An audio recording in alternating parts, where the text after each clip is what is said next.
McLean here till 3 o'clock with, I'll say it, a fantastic show. I'm chatting to two brilliant stand-up comedians, the phenomenal Alistair Beckett-King, what a funny man, and the brilliant, fantastic Rialina is coming on the show as well. I want to hear from you guys about the worst things you've thrown away and the best things that you've found, and we've got tracks from the Welsh A-list.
Radio Wales. I'm Pritchard McLean here in the studio in Bangor. I've got such a good show today. I've got two brilliant stand-up comedians coming on. I can't wait to have a catch-up with.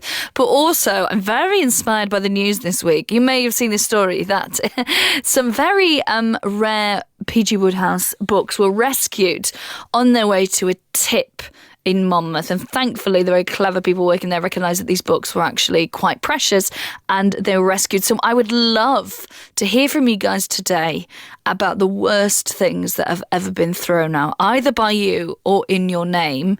But I also would love to hear about the things that you've either found in a skip or found in a car boot in an unassuming place that you have managed to rescue from the other side. I went through a spate when I was a teenager of constantly finding money around, just notes. Like nearly every time I left the house, I would find a note. And as a skint teenager, it was unbelievable. I remember finding a £20 note and I thought, I can die happy. This is the most amount of money I've ever had in my life.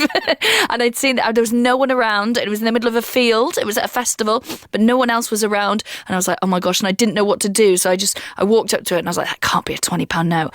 And I was like, it is a £20 note. So I put my foot on it and I looked around. I was like, there's no one I can see that's dropped it. There's no one around. But I panicked and thought someone would tell me off for stealing. So I just sat down on top of it, cross-legged, for about 5 minutes till I could come up with a plan about how I was going to get this £20 away, who I should tell about it, should I confess, should I phone the police. Listener, I did not phone the police. I get the £20 note. And I think I just, because I was about 13, bought sweets with it. But let me tell you, there's a lot of sweets you could get back then for £20. I would love to hear about the things, the wonderful, precious things that you have found, and perhaps the things that have been precious to you that have been thrown away. I think there's going to be a lot of stories here about parents not realising how much something is worth personally and actually fiscally as well, that have booted things out of the loft or gone, oh, don't worry, I've given away your shiny Charizard to a kid down the street. I would love to hear from you. You can give us a call on 03700 100 110. You can give us a text on 8 10 12. Pop your name at the end of that text and where you're texting from. And you can tweet us at BBC Radio Wales. More music now. This is Andrew Gold and How Can This Be Love?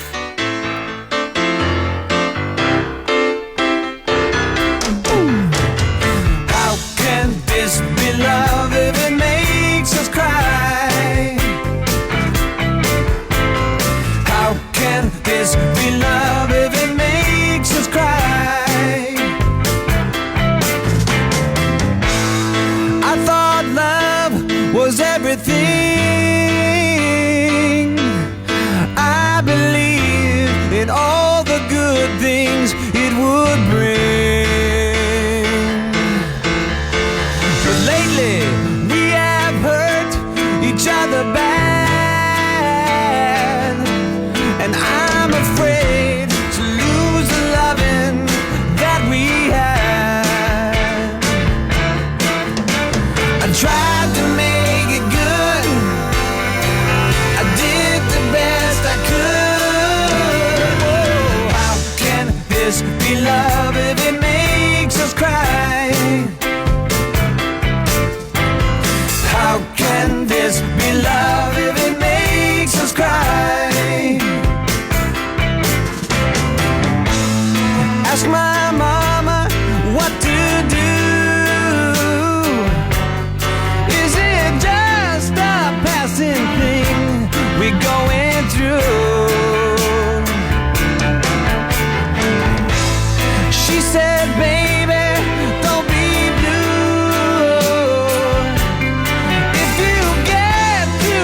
You know your love is true. We tried to make it good.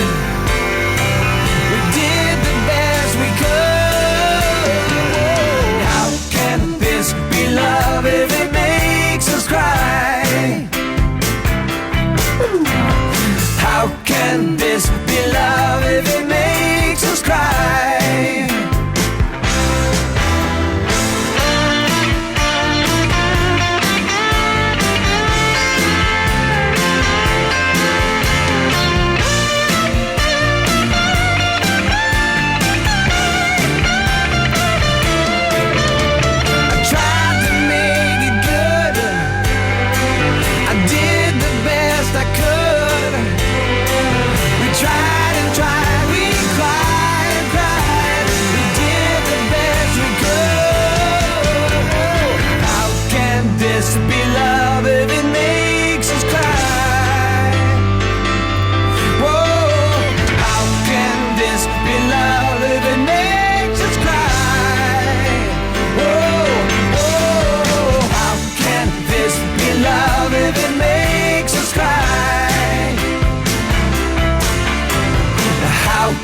this be love if it makes us cry?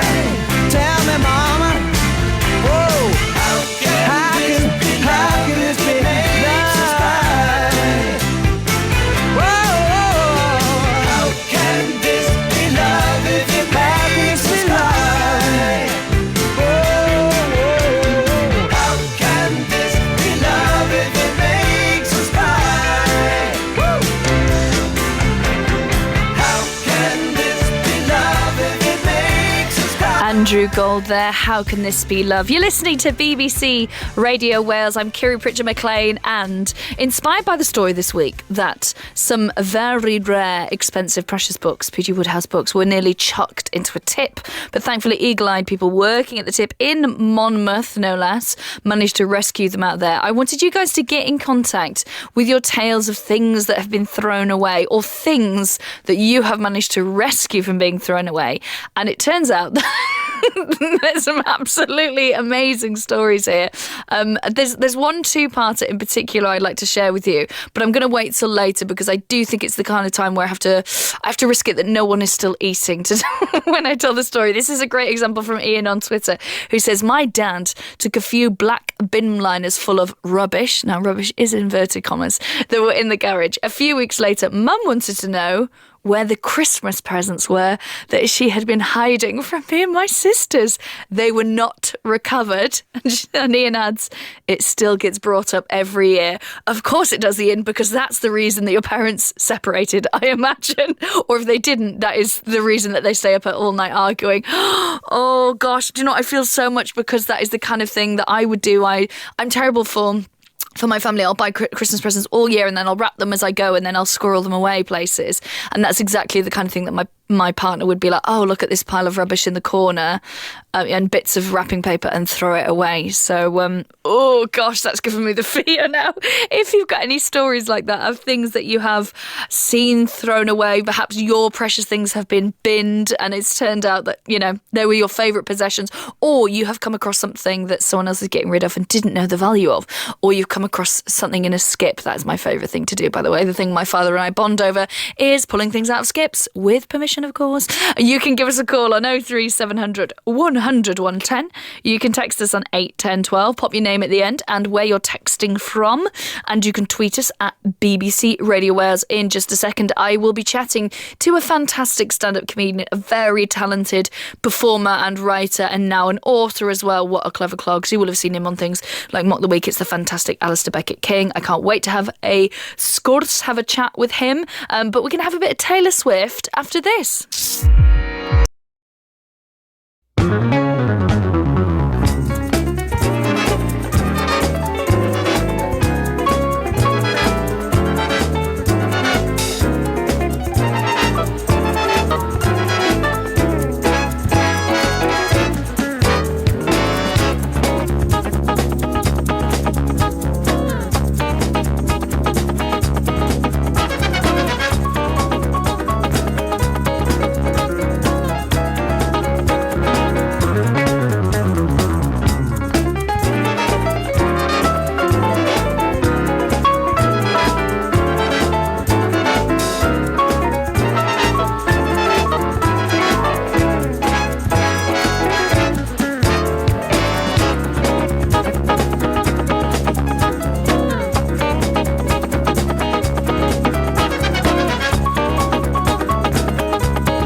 Pritchard McLean, and I am now joined by a fantastic stand-up comedian and writer, author now, the wonderful Alistair Beckett-King. How are you doing, mate?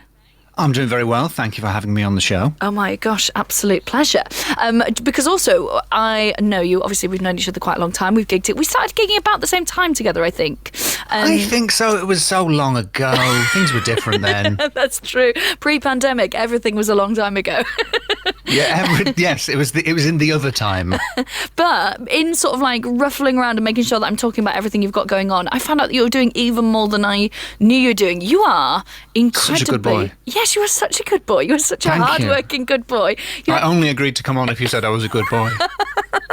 But you are like... Because...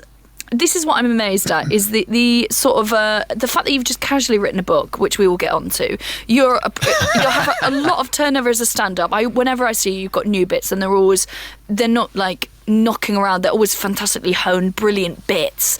And then online, you are a phenomenon. You know, like the sketches that you pump out, and that sketches as you. And then you also animate things as well, which my understanding, as someone who doesn't understand anything about animation except what I maybe saw in a sort of behind-the-scenes DVD, is animation takes somewhere in the region of 30 to 40 years to make, 4 seconds. So that and the podcast, Yeah. I don't understand how do you manage it all, Alistair? It's really stressing me out. One of my tricks is making sure that you only see me once every couple of years, so those new bits are quite easy to parcel out. So that's one of the techniques. Okay, good. People who see me more regularly are like, oh, this again. He's ginger. We know. We get it, mate. Write a new bit. So there's that. The other thing is, by comedian standards, I'm very good at animation, but by animator standards, I'm extremely bad at animation. So compared to my peers, it's like, oh, well, this guy knows all about animation. But compared to someone who's like knows about it, I'm just a fiddler, a debutante. Is that the word I want? Dilettante, not debutante. Debutante wearing a nice white dress. That's a lady to let at a people ball, know, isn't it? Yeah. that you're available. Oh no, that's what I am. I'm that one. I'm at the ball. Yeah, that's me. Do you have are all these sort of like strings to your bow, are they ways of sort of scratching slightly different creative itches? Are they, you know, when you're animating, is that sort of like exciting a different part of your brain, or is it all sort of part of the same sort of tangled ball of knitting that is your creative mind?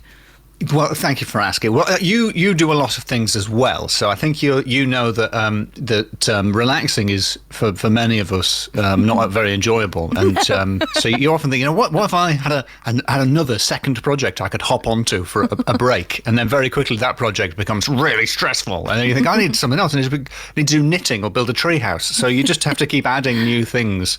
How is the tree unendingly. house? It's coming along. It's starting to irritate me a little bit. I'm going to get into designing water slides. Of course, yeah. But is there sort of is there a favourite?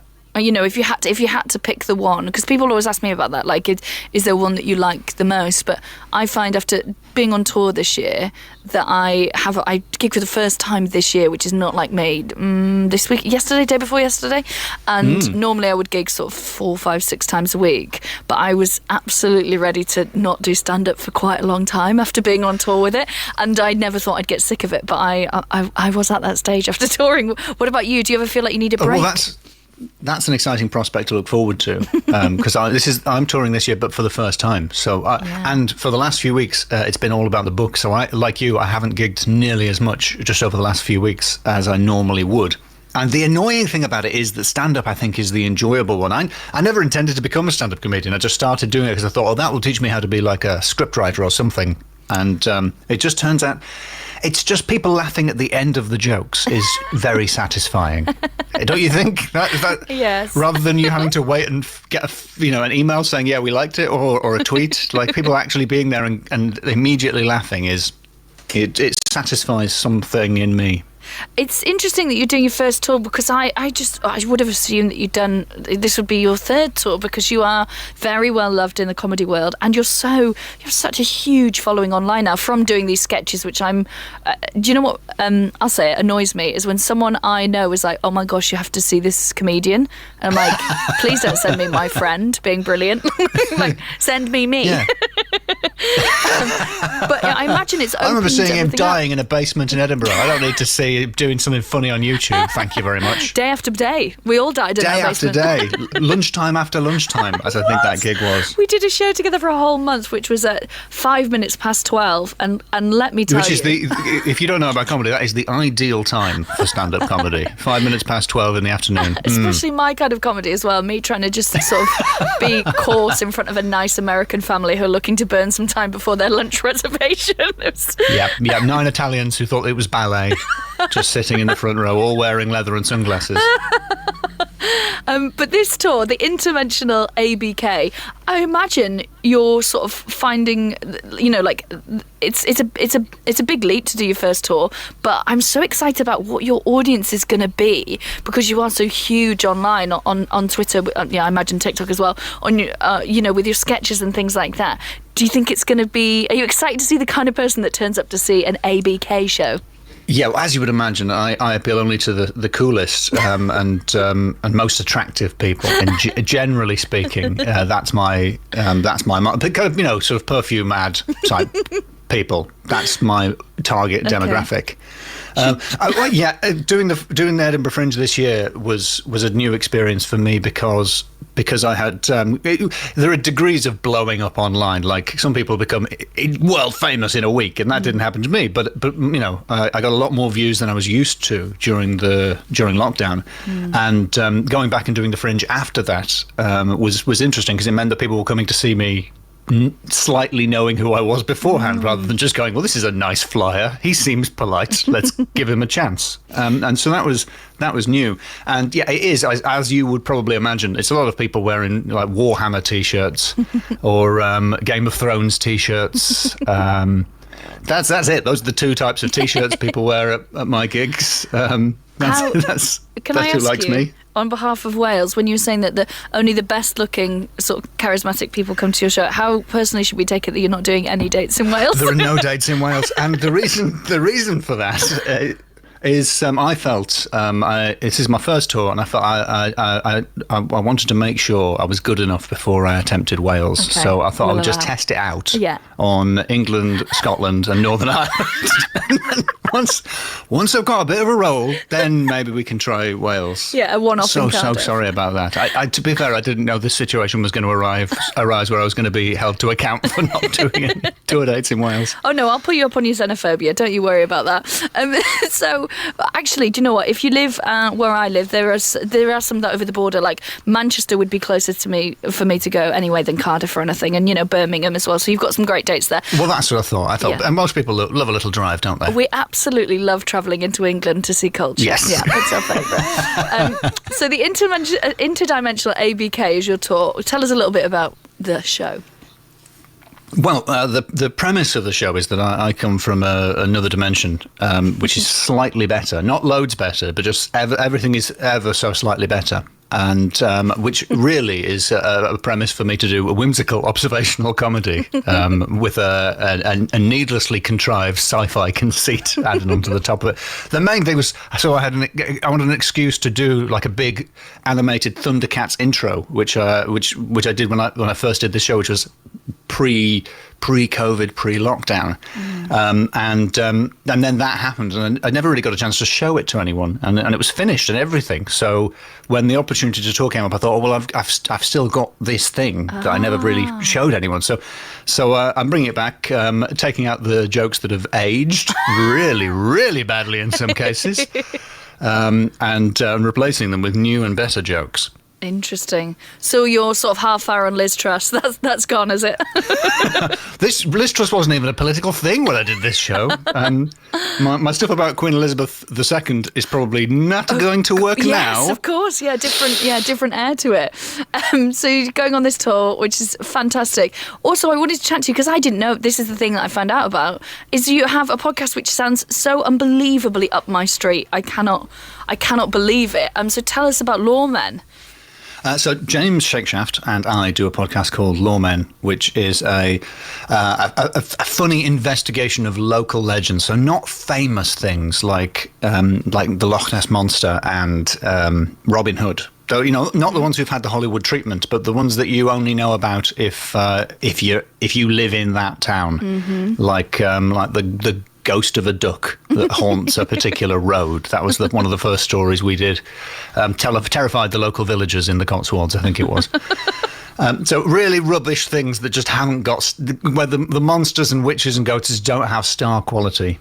We dig those out and give them. If you're I'm from the northeast of England, so for us it's the Lambton Worm, which is super famous in the northeast of England, and you assume everyone's heard of it, but in fact that's not the case. So is this the kind of thing that wouldn't even come up on one of those sort of dodgy walking ghost tours that wouldn't even make the cut there? Well, ideally, we want the ones where there's something. Sometimes it is just murders and ghosts, and it's all horrible. Which is like your podcast, all horrible, really evil, pure evil people. But quite a lot of the time, there's an element of light-hearted whimsy to it, because a lot of the monsters are not quite as threatening as they first appear to be. I cannot wait. This sounds like the kind of thing that I'm going to binge through. And there's loads of it as well. There's 4 series out there. And we really planned it carefully. The first series has 8 episodes. The second series has 13 episodes. The third series has 107 episodes because lockdown happened. And then we're on the 4th series and we've done about 30. So it's graph-wise, it's absolutely infuriating. And that's what I want from my long-term listening prospects. Yeah. Great. Well, Lawman, I'm going to go and listen to that. I want to chat about your book, but let's get stuck into it properly, because I haven't seen you have a chat about this. So I'm going to grill you like we're sat backstage in a dressing room. So look forward to lovely. that. But we'll have a little bit of music first, so we can have a proper big chat about it. This is The Jam, and that's entertainment.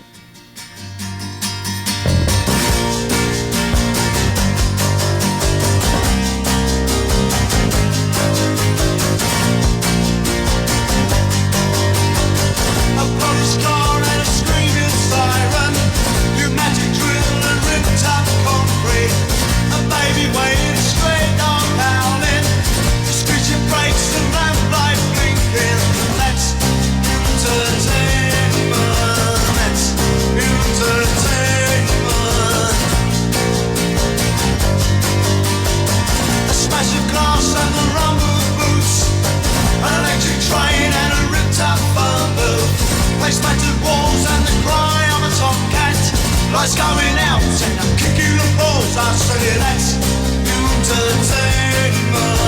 That's entertainment.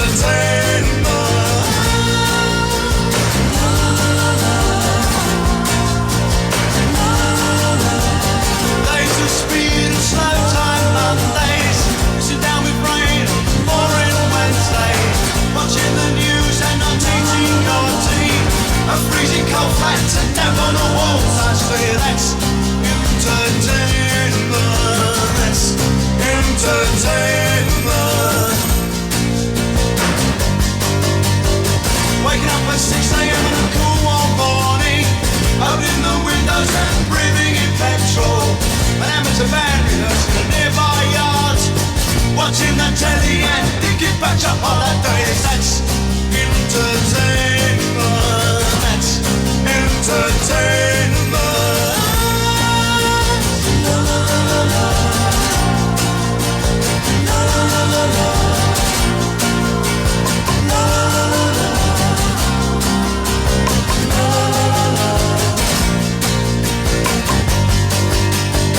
Waking up from badges and smoking cigarettes, cutting the water and smelling stout perfume. Hot summer's day and sticky black tarmac, feeding ducks in the park gown, wishing you were far away. That's entertainment. That's entertainment. Two lovers kissing makes the scream of midnight. Two lovers missing the tranquility of solitude. Getting a cab in, travelling on buses, with no graffiti about slash-seat affairs. I say that's entertainment. That's entertainment. La la la la. La la la la. La la la la.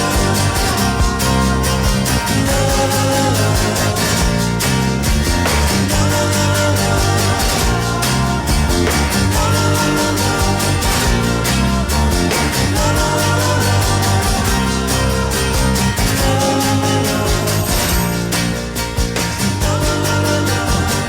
jam there, and that's entertainment. You're listening to BBC Radio Wales.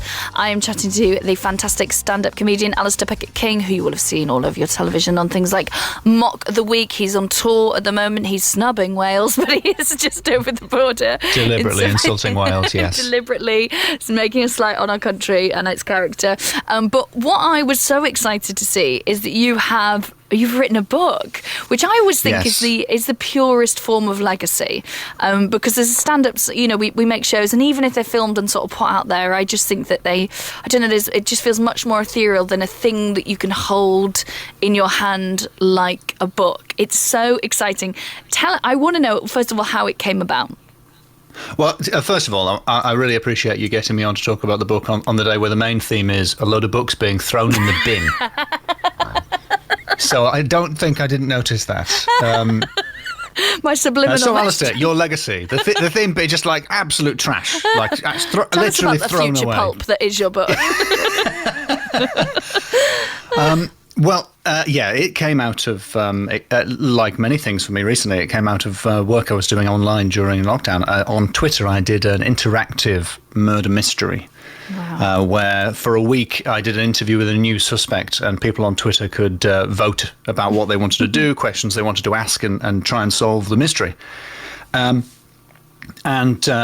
Walker Books, who publish children's books and have done for years, with many, many wonderful titles, got in touch, and we started working on a murder mystery whodunit for kids. Because kids like murder. Yes. Of course we do. They can't get enough. And also those Who Done It as well, and all that kind of stuff was so up my. Do you know what one of my favourite books was when I was growing up? There was Eric Morecambe wrote a kids book that was about a vampire.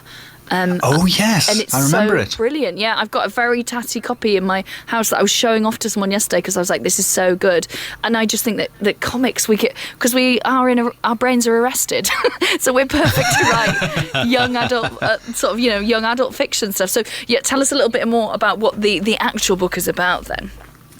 So the book is called Montgomery Bonbon, Murder at the Museum. Mm-hmm. And the premise is that 10-year-old Bonnie Montgomery is a schoolgirl who is also the world's best detective. Mm-hmm. But in general, 10-year-old girls aren't allowed to solve crimes. Certainly not murders, because murder in our culture is frowned upon.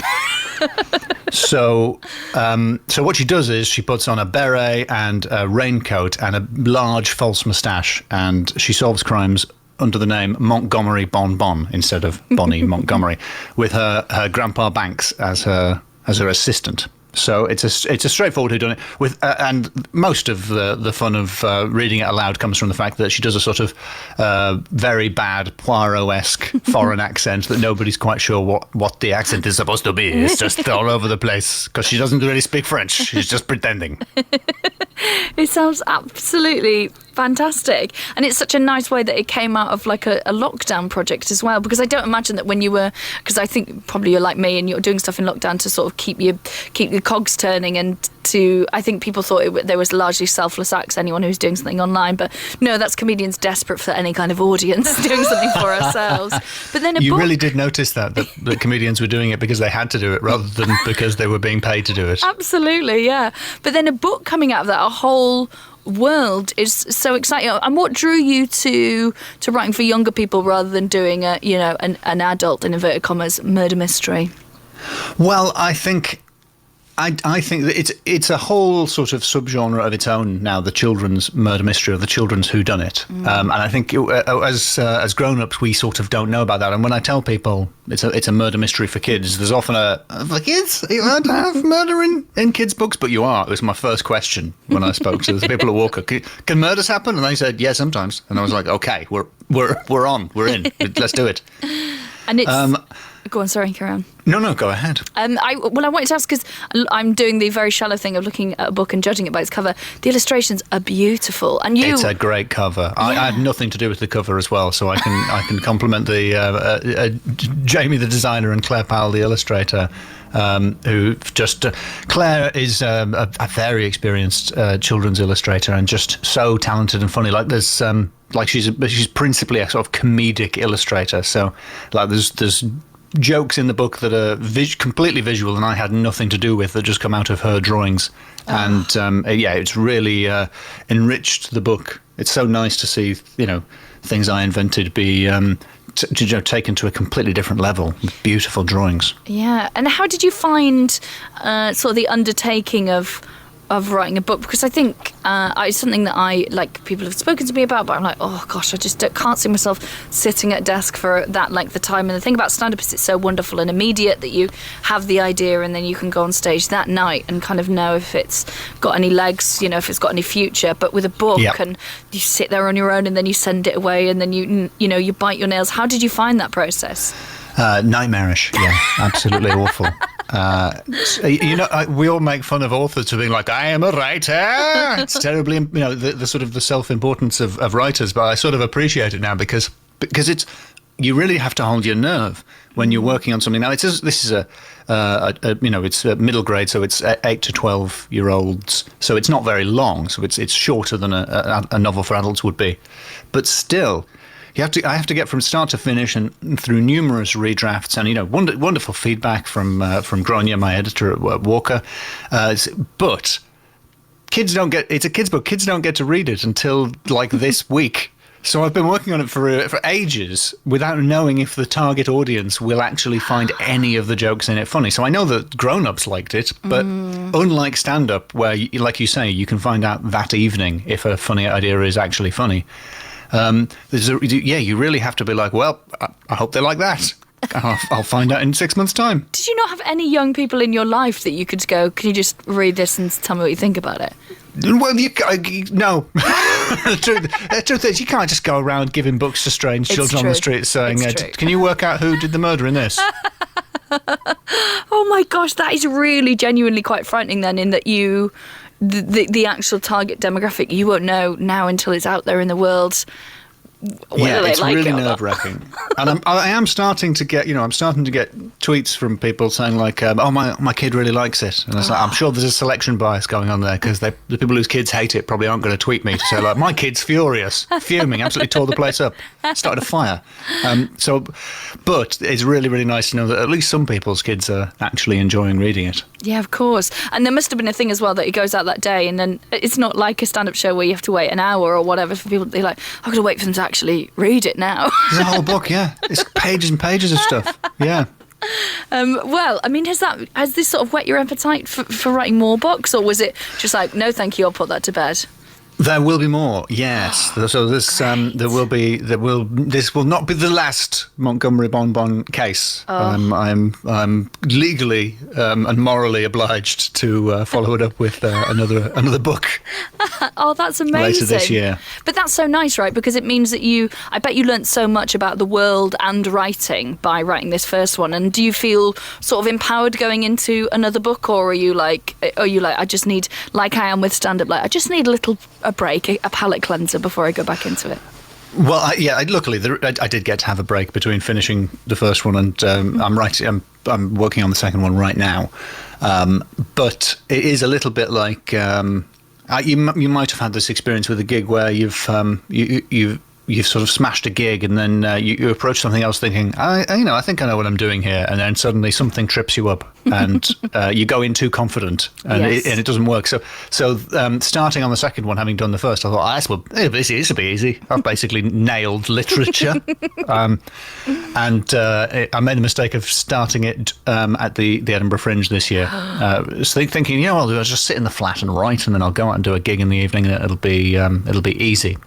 And it was not. No. It was incredibly hard to do that. And that was a very, very silly mistake. Why do we do that? Why do every year do we go, I'll just do that while I'm at the Fringe about some huge project that's all-consuming? It's because we know it's very, very stressful to be at the Fringe, but when you look at it on your calendar, you're like, so that's an hour a day. So that means I've got 23 hours to learn ceramics or something. And forgetting that you do not only dozens of other gigs, but also it's kind of stressful to be there. Yes. So, yeah, I don't know how. Don't know why. Don't know why I did that. Well, I'm very excited. I've just I've ordered it. It hasn't arrived yet, but I've ordered your book. That's great, because that means I've got the money, but you haven't read it, this is the golden period. This is the bit, really. Right? Okay, Yeah. good. And but don't worry, I have got a poison pen, so I will be leaving a review somewhere of it. So you can go out and get that now. Montgomery a Bombot is such a good name. A Murder at the Museum. And also, yes, he's not coming to Wales, but just over the border. Yeah. The book is available in Wales. The book is it's not available been in translated into Welsh. I said no. I said don't do it. Don't really like him enough for that. And But that's not also- true. In fact, the rights for different languages are still available. So please contact Walker if you'd like to Stop translate it into panicking. Welsh. Stop panicking. You're coming to Birmingham on the 14th of April, going to the Glee Club. This is for the Interdimensional ABK, your tour. Also, if you're in South Wales, 28th of April, you are in Bristol. And if you're up my ends, 27th of May in Manchester. Alistair, it's been so lovely to talk to you. And do you know what I've got away with for the whole interview? Is thinking that your name is spelled ALISTA, It's like my not. brother's. And you haven't even noticed that I'm pronouncing it that way. So You've there we been go. pronouncing it wrong the whole way through. The perfect crime. So yes, go out, get the book, read the book, go and see him on tour, because you're a very good egg and you're very funny. And good luck with it all this year. Thank you very much. I'll see you soon. Bye, love. Bye-bye. The fantastic Alistair Beckett-King there. He is such a good egg and really funny, and he's just got a brilliant mind. If you haven't seen the stuff that he does on Twitter, go and seek it out. There's sketches. In fact, I bet you watch the sketch and go, I have seen this guy absolutely everywhere. We've got a track for the Welsh A-list now. This is Edie Benz and Don't Love You Anymore.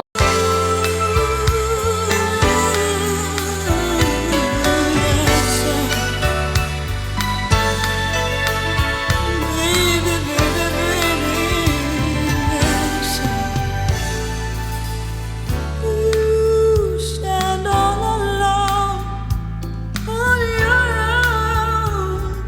Please come inside from that storm. Stand where it's warm. I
with Don't Love You Anymore, a fantastic track from the Welsh A-list. Edie comes from Swansea, where she grew up on a farm with a pet owl. What a delightful detail there.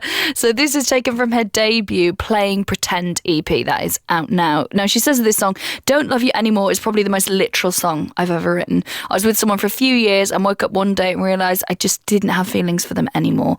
I wrote the song that morning and, oh my gosh, and by the afternoon we'd broken it off, which is so, like, I think we've all had that feeling, but imagine being that person listening to this on the radio.